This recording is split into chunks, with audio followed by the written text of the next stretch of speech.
everyone, this is Tim from Your Six Studios. Today in this video, I'm going to show you how to very easily download your PS5 captures on your phone. So you can see I'm playing the video and I can just press this little download button right here. And I'm just going to allow all for the permission. It should be downloading. Let's just stop. And we can find this on our gallery now once it finishes downloading. Oh, there's two of them. So you can see it says it's saved to the PS5 album on my phone. So I can just go to my gallery on my phone. But this is the PlayStation app.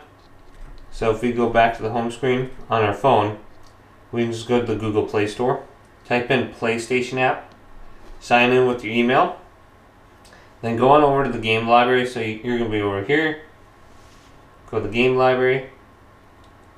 You can see games on the top. It's going to be under captures. And then you can download it and share it to Instagram or TikTok or wherever you want to go ahead and do.